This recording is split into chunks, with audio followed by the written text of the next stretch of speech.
Notebook.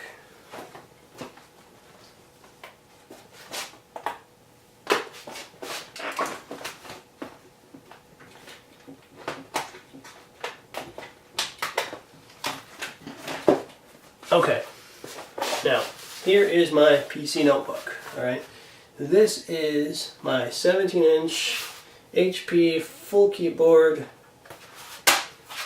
AMD dual core, AMD Athlon 64 dual core. Actually, it's a Turon. AMD Turon 64 has all the ports, your USB ports. Has a S-Video. Has a LightScribe DVD reader writer. More ports on the side here. This is the laptop that I used to use all the time. Actually, this guy was a lifesaver. When I was in the hospital, I watched the entire, and I'm not saying just 1, 2, or 3. I'm saying I watched every full version, extended version of Lord of the Rings on this laptop while I was in the hospital for my asthma attack. This guy was a lifesaver. Great, because the monitor was excellent on it. This is last year's version, actually, I got for a really good price. They have a new one that has a camera in it. If you do a lot of, conferencing, or if you want to make videos on YouTube, you can do it through the laptop. This is a lifesaver. If you want a good PC, this is the guy to go with. I'm about to show you, though, my newest laptop.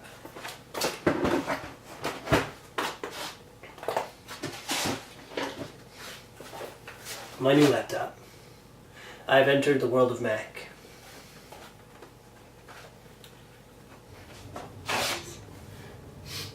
The world of Macintosh. From a PC view, it's different.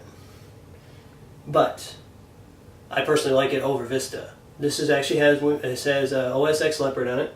Has a iSight camera in it, so it's already got a built-in camera. 13-inch, 13.3 widescreen, glossy screen. I like the glossy screen. A lot of people don't. The keys are actually spread apart. They're a little more annoying. It's the one thing I'm still trying to get used to because it's kind of a chiclet style key.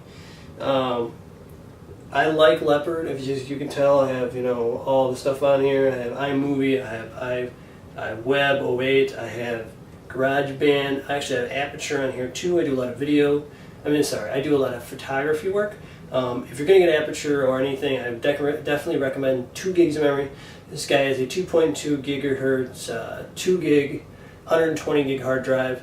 It's a 2.2 gig Intel dual core processor, and it has the 120 gig hard drive. It has a super drive, which is a DVD CD writer. Great little machine. I love this. Don't ask me too many questions about OS X Leopard because I'm still trying to figure it out myself. I don't know all the quirks. However, going back to what I originally first said, this is what a lot of school districts are going to. It's 2:15. And it's 2:15 in the morning. A lot of the school districts are going to. And on this specific computer, if a technician wanted to go in and find out you were surfing on YouTube at school, we'll tell him. He can go in actually at his own house too if he wanted to. You can get on the network from there. So, heads up. Oh, one more thing. The thing about the Apple that I like is it is Bluetooth compatible. Okay, I actually own a Razor 2 by Sprint phone, and let's say you are, you love walking around with your cell phone taking pictures. Let's say you're at a concert and you don't have a camera with you, and this is the only thing you got. Okay, this is Bluetooth compatible, so it's your Mac. And the MacBook is, you can take this guy, it actually has a card slot in it. The only downside to that is you got to get a card reader. Unfortunately, the MacBooks don't have a card reader. That's the only thing that I don't like. My PC notebook has an SD card reader on it, whereas my Mac does not. That's the only downside to the Mac. Other than that, I love the Mac a lot more than Windows Vista. Windows Vista is garbage. Anyways, that's just my personal opinion. Anyhow. That's the cool part. This actually, I'll give you a heads up, I'm talking about electronics. This is a Razor 2 by Sprint. Great phone, great quality, expensive, but if you have to get it to your contract, it's actually not bad at all. I didn't buy an iPhone because I'm not an AT&T fan, and their internet is actually not the greatest. The Edge network is nowhere near as good as Sprint's services, in my opinion. So that's the cool part about if you have a Bluetooth-enabled phone and you take pictures, you can send it to your Mac. Mice, you can do a different version. You know, I'm not the type of guy that likes using those pads, and I don't use. There you go.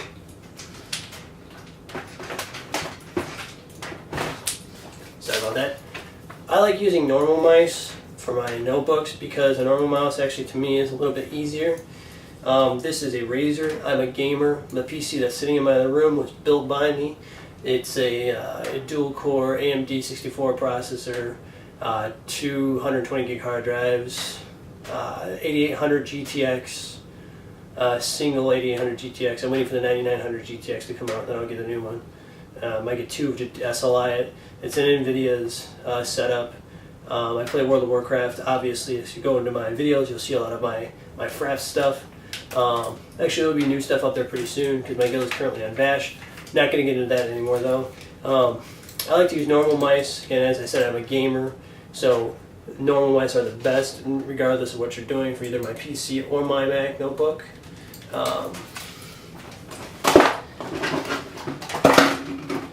However, if you're a die-hard Mac guy, you can always go with the wireless Mac mouse.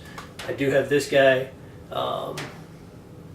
and I like it, but I don't like it nearly as much as I like my Razer. The Mac I actually have, if you do buy a Mac, the cool thing is they have what's called, well, they don't sell them anymore, they're $20. They have a software that's called Front Row. If you watch the videos and listen to music, I hook a pair of Bose speakers up to my Mac, and I listen to music while I'm playing on my computer or surfing the internet on my PC, and it used to come with a remote. Now the one I have actually came with a remote. But now if you buy a new one, they don't come with remotes anymore, they're $20 add-ons. So the remote is actually really cool. If you don't get it, I do recommend buying the remote. It makes life a lot easier if you're across the room, you want to switch stations, because you can go into you can switch, I'm sorry, if you want to listen to your iTunes, or if you want to listen to your podcasts and so on and so forth, you can do it with the click of the button. Oh, about to yawn, I apologize. Oh man, wow. Being 2:15 in the morning, just trying to do this and get this done to start this thing off. Anyways, that is it for right now. And like I said, that little young person that sparked my interest in making Havocs Tech Corner. I do want to say this though. I want to say if anybody has any questions about anything I showed you today, or if you have any questions about digital SLR cameras, my next episode I will show you the Canon XSI brand new camera, 12.2 megapixel camera that I actually just got about 2 weeks ago. I actually have a 20D that's the predecessor to the 40D. Now I bought the XSI because it's again a little cheaper, and actually it's a little better than the 40D. I will show you the reasons why I say that in my next episode. You already know I have my Canon HD10, I believe I mentioned that earlier. But like I said, if you have any questions for me, please drop me a line. I'd be more than happy to talk to you about it. And like I said, I'm not mentioning who that young gentleman was. It was he took my comment down. Obviously, he either knew I was wrong or he was just being a facetious kid. If you're going to try to get around filters at school, just be careful. You can get around them, but you're being watched regardless of whatever you do. Just letting you know from a tech perspective, they know what you're doing, so be careful. But with all this said and done, and all this stuff shown to you, as everybody knows what I say at the end of my videos, or at the end of a comment that I leave, stay safe online and in the real world. Now I'm tired. I'm going to bed. Have a happy Sunday.